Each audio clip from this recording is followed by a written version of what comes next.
Shalom.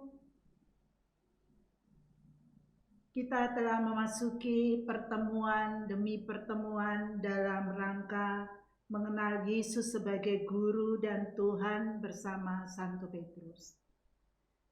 Mulai dari pertemuan pertama, ikutlah aku. Pertemuan kedua, pengakuan Petrus. Pertemuan ketiga, enyahlah iblis. Pertemuan keempat, dengarkanlah dia. Pertemuan kelima, penyangkalan. Dan pertemuan yang terakhir ini, pertemuan keenam, temanya, apakah engkau mengasihi aku? Nah, Bapak Ibu, mari kita bersama memasuki APP pertemuan terakhir ini. Semoga kita semua selalu menerima rahmat Tuhan Yesus Kristus, cinta kasih Allah Bapa, dan persekutuan Roh Kudus senantiasa menyertai keluarga Bapak Ibu serta saudara-saudari yang terkasih dalam Tuhan Yesus. Mari kita buat tanda kemenangan kita. Dalam nama Bapa dan Putra dan Roh Kudus. Amin. Bapa yang Maha Kasih, syukur kepadamu atas kekuatan iman yang kau anugerahkan kepada kami yang sedang berjalan bersama Santo Petrus mengikuti Yesus, Guru dan Tuhan, meski memasuki situasi kritis dan menyatakan penyangkalan akan Yesus dengan hati yang sangat sedih. Santo Petrus tetap mengikuti Yesus. Akhirnya Yesus wafat disalib dan dimakamkan. Namun Yesus bangkit dari mati dan menjumpai para muridnya. Dalam pertemuan ke-6 ini bersama Santo Petrus, kami mengalami perjumpaan dengan Yesus yang bangkit. Utuslah Roh Kudus-Mu kepada kami sehingga kami sungguh mengimani kebangkitan Yesus dan menjadi pewarta kebangkitan demi Yesus Kristus Putra-Mu, Tuhan dan pengantara kami sepanjang masa. Amin.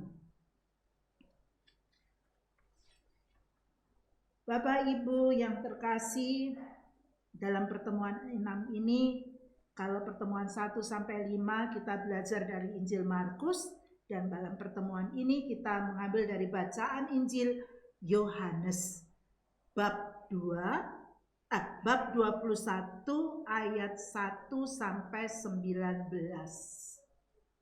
Saya ulangi bacaan dari Injil Yohanes 21 ayat 1 sampai dengan 19.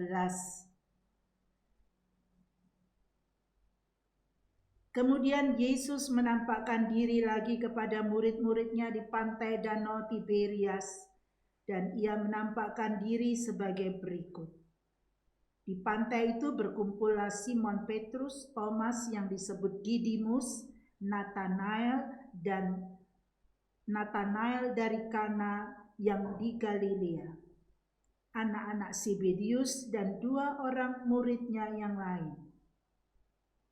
Kata Simon Petrus kepada mereka, "Aku pergi menangkap ikan." Kata mereka kepadanya, "Kami pergi juga dengan engkau." Mereka berangkat lalu naik ke perahu, tetapi malam itu mereka tidak menangkap apa-apa. Ketika hari mulai siang, Yesus berdiri di pantai. Akan tetapi murid-murid itu tidak tahu bahwa itu adalah Yesus. Kata Yesus kepada mereka, "Hai anak-anak, adakah kamu mempunyai lauk pauk?" Jawab mereka, "Tidak ada." Maka kata Yesus kepada mereka, "Tebarkanlah jalamu di sebelah kanan perahu, maka akan kamu peroleh." Lalu mereka menebarkannya dan mereka tidak dapat menariknya karena banyaknya ikan. Maka murid yang dikasihi Yesus itu berkata kepada Petrus, "Itu Tuhan."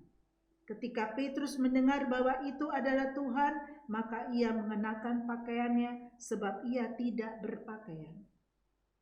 lalu terjun ke dalam danau. Murid-murid yang lain datang dengan perahu karena mereka tidak jauh dari darat. Hanya kira-kira 200 hasta saja, dan mereka menghela jala yang penuh ikan itu.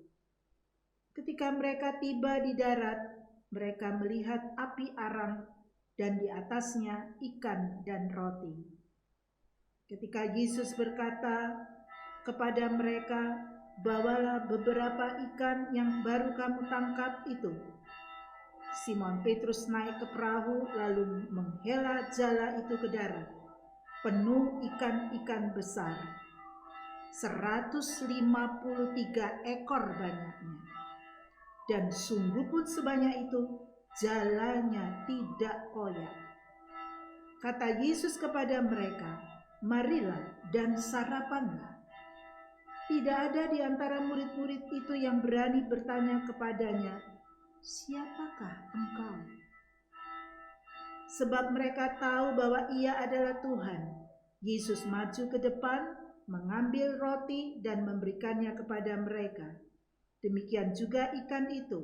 Itulah ketiga kalinya Yesus menampakkan diri kepada murid-muridnya sesudah ia bangkit dari antara orang mati. Sesudah sarapan, Yesus berkata kepada Simon Petrus, "Simon, anak Yohanes, apakah engkau mengasihi aku lebih dari mereka ini?" Jawab Petrus kepadanya, "Benar Tuhan, Engkau tahu bahwa aku mengasihi engkau." Kata Yesus kepadanya, "Gembalakanlah domba-dombaku."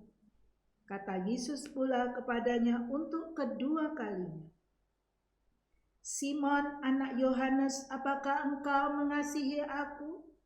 Jawab Petrus kepadanya, "Benar Tuhan, Engkau tahu bahwa aku mengasihi engkau." Kata Yesus kepadanya, "Gembalakanlah domba-dombaku."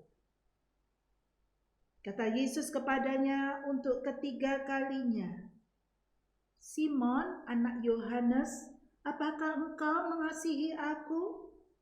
Maka sedih hati Petrus karena Yesus berkata untuk ketiga kalinya, "Apakah engkau mengasihi aku?"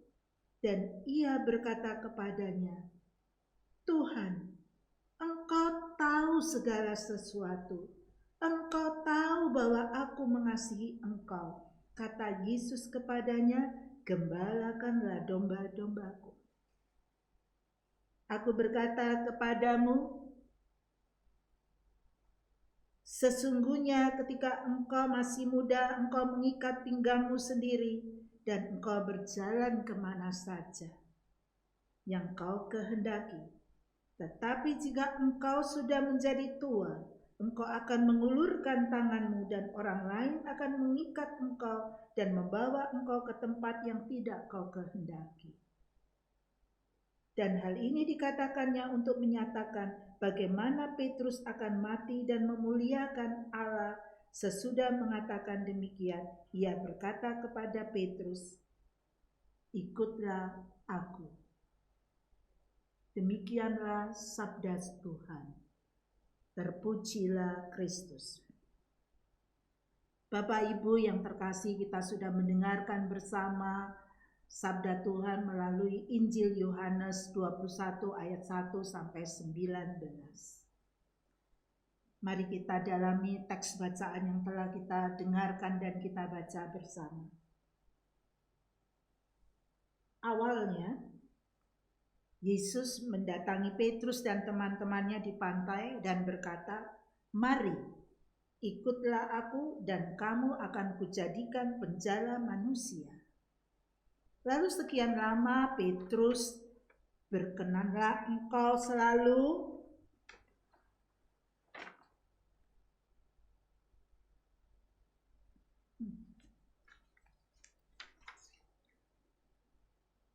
Awalnya, Yesus mendatangi Petrus dan teman-temannya di pantai dan berkata, "Mari, ikutlah aku dan kamu akan kujadikan penjala manusia." Lalu sekian lama Petrus mengikut Yesus dengan berbagai hal yang dialami menurut Anda. mengapa sekarang ini Petrus kembali menangkap ikan sebagai nelayan? Dari pengalaman hidup sehari-hari orang yang putus asa, ada hubungannya dengan kegagalan dalam bekerja tanpa hasil. Tunjukkan dari teks tersebut ayat mana yang mendukung pernyataan ini. Setelah selesai sarapan, Yesus bertanya kepada Petrus, "Simon, anak Yohanes, apakah engkau mengasihi aku?" Dan ditanyakan sebanyak 3 kali. Menurut Anda, bagaimana perasaan Petrus ketika ditanya Yesus seperti itu? Mengapa? Dan di bagian paling akhir dari bacaan Injil tadi, Yesus mengatakan, "Ikutlah aku." Di awal Yesus juga mengatakan kepada Petrus, "Mari, ikutlah aku." Menurut Anda, mengapa Yesus mengulangi ajakannya itu? Setelah kita mendalami teks bacaan melalui pertanyaan-pertanyaan tadi, mari kita bersama memasuki renungan. Bapak, Ibu, dan Saudara yang terkasih, dalam pertemuan 5 yang lalu kita menyaksikan di halaman rumah imam besar di hadapan seorang hamba perempuan dan orang-orang yang ada di situ, Petrus menyangkal gurunya sebanyak 3 kali. Angka 3 dalam kitab suci menunjukkan kebenaran dan keseriusan. Maka penyangkalan Petrus bukanlah kepura-puraan. Kita juga merasakan betapa sedih hati Petrus karena penyangkalannya itu sampai dia menangis terseduh-seduh. Sedangkan di dalam rumah imam besar, Yesus diadili dengan kesaksian palsu dan dijatuhi hukuman mati di salib. Kematian yang demikian ini tentu sangat memukul Petrus. Yesus yang mengajaknya menjadi penjala manusia, diakuinya sebagai Mesias dan telah menampakkan kemuliaannya di atas gunung yang membuatnya sangat bahagia, kini telah mati dengan sangat mengenaskan. Yesus yang menjadi harapan hidup Petrus kini sudah hancur. Petrus kehilangan harapan hidup. Bagaimana hidup selanjutnya jika sudah kehilangan harapan? Bapak, Ibu, para saudara-saudari yang terkasih dalam Kristus, setelah Yesus dimakamkan, pada hari pertama minggu itu setelah mendapatkan berita dari Maria Magdalena yang mengunjungi kubur bahwa Tuhan telah diambil orang dari kuburnya, Petrus bersama murid yang dikasihi Yesus berlari menuju kubur dan mendapati kubur kosong. Petrus hanya melihat kain kafan dan kain peluh yang sudah tergulung. Kita lihat bacaan Yohanes 20 ayat 1 sampai 10. Maria Magdalena yang masih ada di dekat kubur melihat Yesus yang bangkit dan kemudian berkata kepada para murid, "Aku telah melihat Tuhan." Malam harinya ketika para murid Yesus berkumpul di suatu tempat dengan pintu-pintu yang terkunci karena takut pada orang Yahudi, Yesus yang bangkit datang di tengah-tengah mereka. Tetapi Thomas tidak ada di antara murid itu. Oleh karena itu ketika teman-temannya mengatakan, "Kami telah melihat Tuhan," Thomas tidak percaya. 8 hari kemudian, Yesus yang bangkit datang lagi di tempat yang sama. Kali ini Thomas ada bersama para murid. Dan secara khusus Yesus berbicara kepada Thomas. Thomas pun menjawab, "Ya Tuhanku dan Allahku."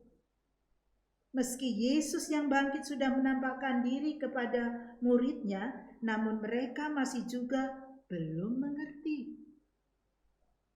Hati dan akal budi mereka belum terbuka. Masih tertutup dengan keputusasaan. Dalam situasi putus asa, Petrus, Thomas, Yakobus, dan Yohanes dan 2 orang murid lainnya berkumpul di pantai Danau Tiberias.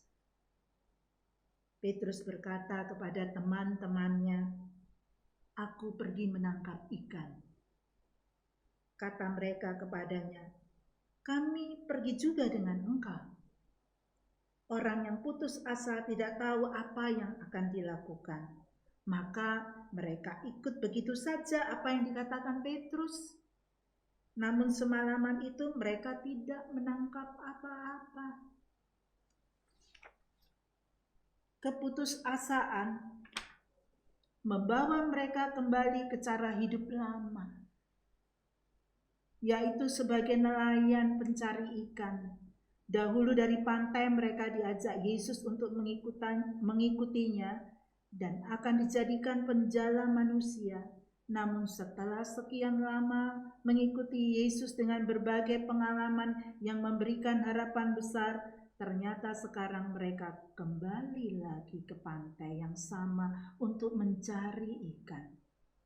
Dan ternyata malam itu mereka tidak menangkap apa-apa karena bekerja dengan putus asa. Maka tidak ada hasil apapun yang diperoleh. Ketika hari mulai siang, Yesus yang bangkit berdiri di pantai. Tetapi mereka tidak mengenalnya. Yesus berkata, "Hai anak-anak, apakah kamu mempunyai lauk pauk?"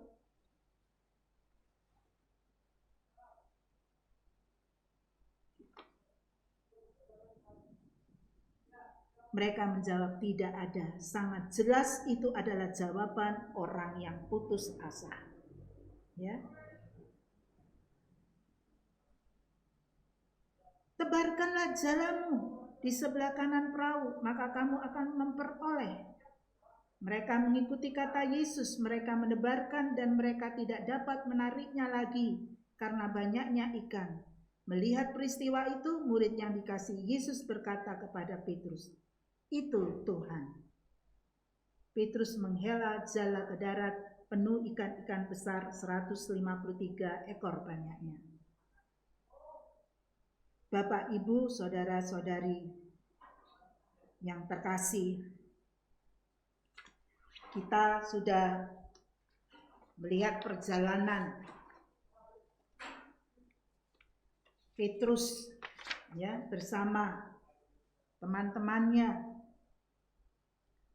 bagaimana mereka mengalami apa yang dilakukan oleh Yesus. Bapak, Ibu, dan para saudara, setelah selesai sarapan, Yesus berkata kepada Petrus, "Simon, anak Yohanes, apakah engkau mengasihi aku lebih daripada mereka ini?" Pertanyaan itu diulanginya sampai 3 kali. Tentu kita bisa merasakan hati Petrus ketika ditanya Yesus, "Apakah engkau mengasihi aku?"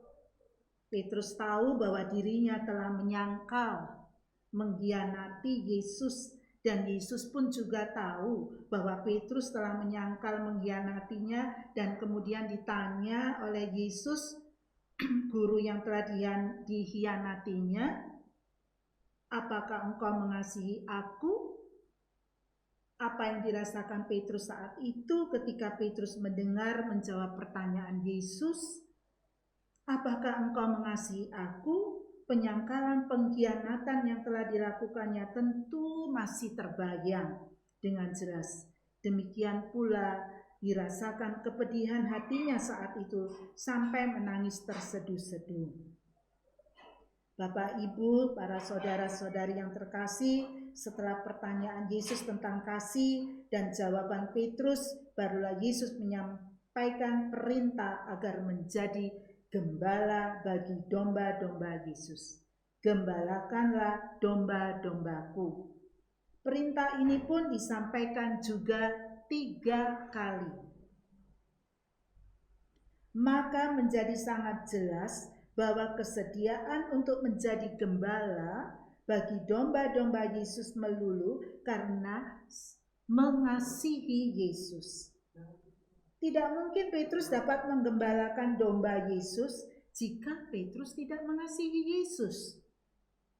Kasih kepada Yesus mengalirkan kasih kepada domba-domba yang digembalakannya.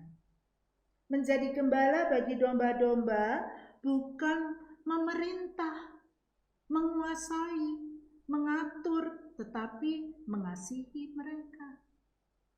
Dengan demikian, Petrus mengasihi domba-domba Yesus karena telah mengalami dan merasakan kasih dari Yesus.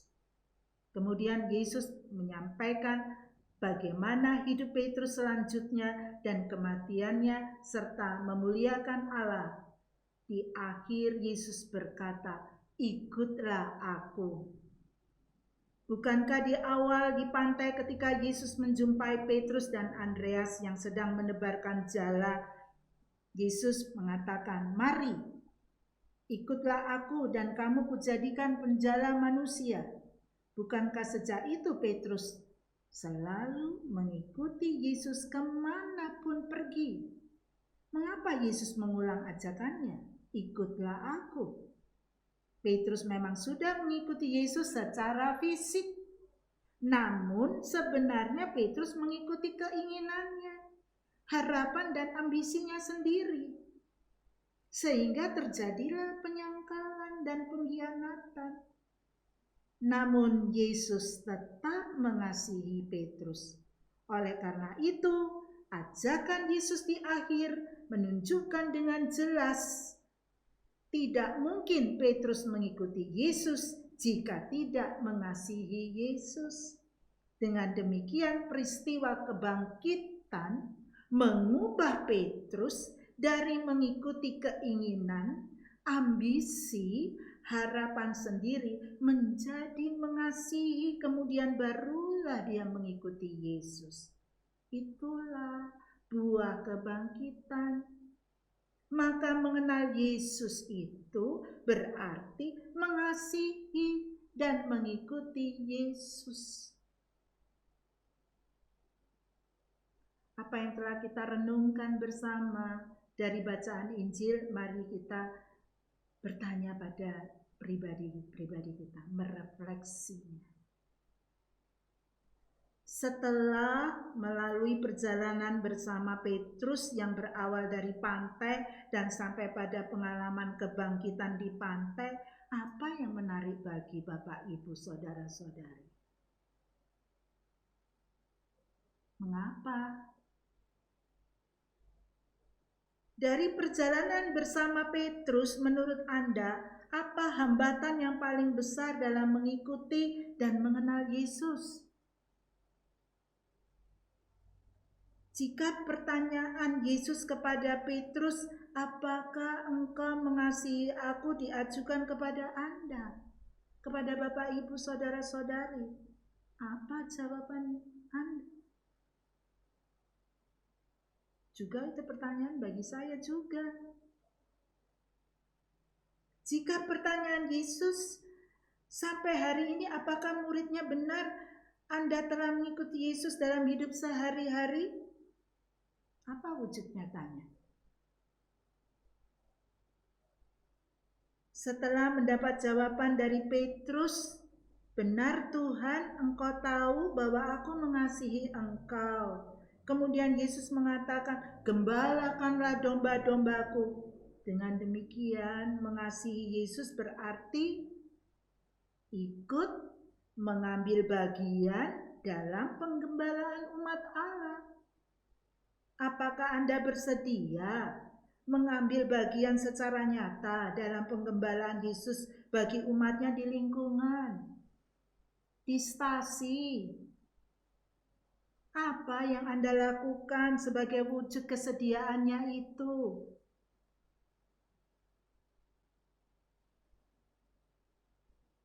Setelah mengalami Yesus yang bangkit, Petrus mengalami perubahan hidup yang mendasar. Yang tadinya menyangkal Yesus, kemudian memberi kesaksian iman dan di depan orang banyak. Dapat kita lihat di Kisah Para Rasul, menjadi pengkhotbah yang hebat di Serambi Salomo. Ia menyampaikan khotbah di Serambi Salomo, menjadi pemimpin gereja pada saat-saat awal perkembangannya, sampai akhirnya menyerahkan nyawa demi Yesus. Dia disalib matinya dengan kepala di bawah. Perubahan hidup Petrus itu merupakan buah iman akan kebangkitan Yesus. Apa buah-buah kebangkitan yang akan kita hasilkan, Bapak, Ibu, saya hasilkan bagi gereja dan masyarakat kita? Bapak, Ibu, beserta saya, jawab pertanyaan-pertanyaan secara pribadi. Mari kita doakan doa APP.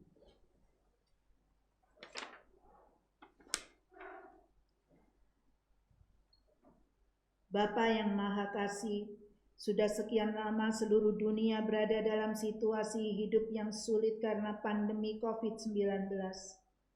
Banyak yang telah menjadi korban. Tentu Engkau merasakan kesedihan kami.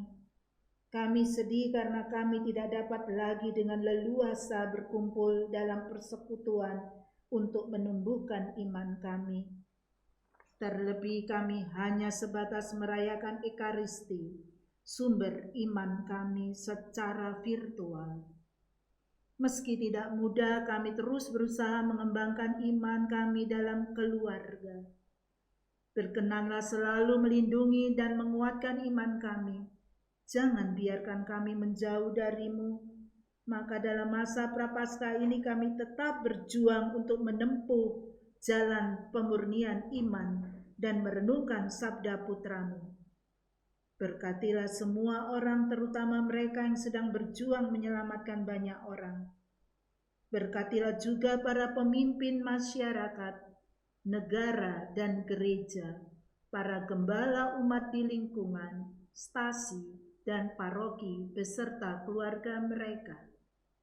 Berilah kekuatan ilahi-Mu bagi mereka yang sedang berada dalam situasi yang lebih susah dari kami akibat pandemi ini. Bantulah kami agar mampu tetap setia menjaga keselamatan diri dan sesama dengan tetap disiplin mematuhi protokol yang telah ditentukan. Bapa yang Maha Kasih, berkenanlah menerima persembahan iman kami yang sederhana di masa Prapaskah ini. Doa ini kami panjatkan dengan pengantaran Yesus, Guru dan Tuhan kami, yang hidup dan berkuasa kini dan sepanjang masa. Amin. Ibu Maria, Engkau selalu menyertai perjalanan hidup kami. Tentu Engkau merasakan keprihatinan hidup saat ini. Bantulah kami senantiasa dengan doa-Mu. Mari kita doakan bersama doa 3 kali Salam Maria. Salam Maria, penuh rahmat, Tuhan serta-Mu. Terpujilah Engkau di antara wanita, dan terpujilah buah tubuh-Mu, Yesus. Santa Maria, Bunda Allah, doakanlah kami yang berdosa ini, sekarang dan waktu kami mati. Amin. Salam Maria, penuh rahmat, Tuhan serta-Mu. Terpujilah Engkau di antara wanita, dan terpujilah buah tubuh-Mu, Yesus. Santa Maria, Bunda Allah, doakanlah kami yang berdosa ini, sekarang dan waktu kami mati. Amin. Salam Maria, penuh rahmat, Tuhan serta-Mu. Terpujilah Engkau di antara wanita, dan terpujilah buah tubuh-Mu, Yesus. Santa Maria, Bunda Allah, doakanlah kami yang berdosa ini, sekarang dan waktu kami mati. Amin. Kita satukan doa-doa kami dengan doa yang diajarkan oleh Yesus sendiri. Bapa kami yang ada di surga, dimuliakanlah nama-Mu, Datanglah kerajaan-Mu, jadilah kehendak-Mu di atas bumi seperti di dalam surga. Berilah kami rezeki pada hari ini, dan ampunilah kesalahan kami, seperti kami pun mengampuni yang bersalah kepada kami. Dan janganlah masukkan kami ke dalam pencobaan, tetapi bebaskanlah kami dari yang jahat. Amin. Kita doakan doa penutup. Bapa yang Maha Kasih, terima kasih telah mengikuti perjalanan Petrus sampai pengalaman kebangkitan. Berkatilah kami sehingga iman kami akan kebangkitan Yesus berbuah bagi kehidupan gereja dan masyarakat. Sebagai penutup rangkaian perjalanan mengenal Yesus dalam masa Prapaskah ini, kami berdoa. Tuhan, jadikanlah aku pembawa damai. Bila terjadi kebencian, jadikanlah aku pembawa cinta kasih. Bila terjadi penghinaan, jadikanlah aku pembawa pengampunan. Bila terjadi perselisihan, jadikanlah aku pembawa kerukunan. Bila terjadi kebimbangan, jadikanlah aku pembawa kepastian. Bila terjadi kesesatan, jadikanlah aku pembawa kebenaran. Bila terjadi kecemasan, jadikanlah aku pembawa harapan. Bila terjadi kesedihan,